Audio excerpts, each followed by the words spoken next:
देखिए, तृणमूल कांग्रेस का जो पश्चिम बंगाल सरकार था वो 4 साल से सीएजी रिपोर्ट पेश नहीं किया है। अभी सीएजी रिपोर्ट विधानसभा में फिनेंस मिनिस्टर शपन दासगुप्ता जी ने टेबल किया है और उसमें एकदम साफ हो गया कि अम्फान में करीब 30 से 32 हजार करोड़ का भ्रष्टाचार हुआ है।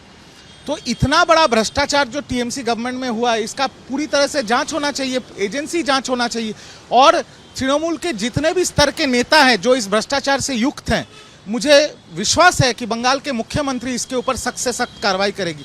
गरीबों का पैसा है, जो गरीबों का घर तबाह हो गया, बाढ़ में सब बह गए, उनका पैसा को लेके भी भ्रष्टाचार किया। ये पूरा एक भ्रष्टाचारी सरकार था जो चला गया है। बहुत अच्छा हुआ है। अभी जिन्होंने भ्रष्टाचार किया है उनको कानून के दायरे में लाना चाहिए।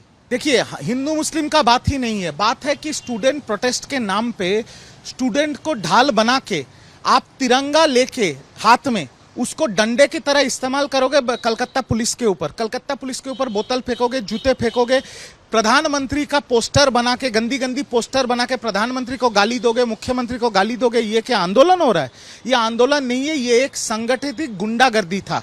और संगठित गुंडागर्दी के साथ जो भी जुड़ा हुआ है, वो हिंदू है, मुस्लिम है, सिख है, ईसाई है, जो भी है, इनके खिलाफ सख्त से सख्त कार्रवाई होना चाहिए। बंगाल के मुख्यमंत्री ने विधानसभा में खड़ा होकर बोला है कि खिदिरपुर, मेटियाब्रुज, वार्डगंज, राजा बाजार, जगह जगह से असामाजिक तत्वों को लाया गया था पुलिस के ऊपर हमला करने के लिए, पत्रकारों के ऊपर हमला करने के लिए, महिला पत्रकारों के ऊपर हमला करने के लिए, उनके इज्जत के ऊपर हाथ डाला गया। इसका हम तो कड़ी से कड़ी शब्दों में निंदा करते हैं।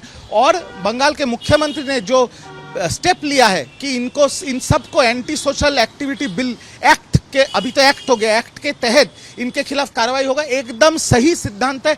ऐसा कोई गुंडा बाहर नहीं घूमना चाहिए जो छात्रों को और युवाओं को ढाल बना के बंगाल में गुंडागर्दी करे, बंगाल में अराजकता करे और बंगाल को आग लगाने की कोशिश करे। नहीं, सही बात है, ठीक है, भाजपा निकाल ही सकती है। एक तरफ जब छात्रों को और युवाओं को ढाल बना के गुंडागर्दी करा जा रहा है, बंगाल में अराजकता करने की कोशिश हो रही है। अगर बंगाल की सरकार, भाजपा सरकार अभी तिरंगा रैली निकालेगी, हाथ में तिरंगा लेके और शांति का बात कहेंगे, वो तो इसमें किसको विभेद हो सकता है? ये अच्छी बात है, ये अच्छा मैसेज है जो घर घर जाना चाहिए कि हम लोग राष्ट्रवादी हैं।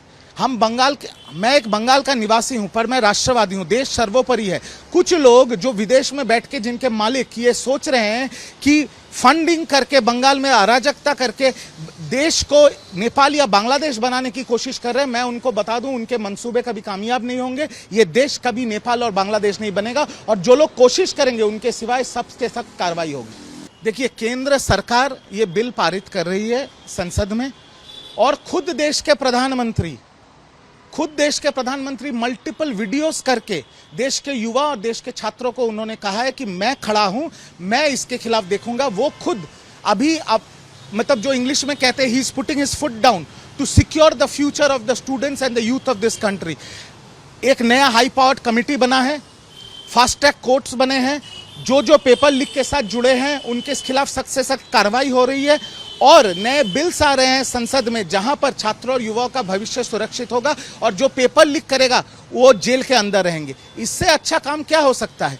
देश के युवाओं का, छात्रों का और हम जैसे राष्ट्रवाद लोगों का हमारा पूर्ण विश्वास देश के प्रधानमंत्री के ऊपर है। देश के प्रधानमंत्री खुद सामने से खड़े होकर ये बिल पारित कर रहे हैं और देश के छात्रों और युवाओं का भविष्य सुरक्षित कर रहे हैं। मैं देश के प्रधानमंत्री को सल्यूट करता हूं इस स्टेप के लिए।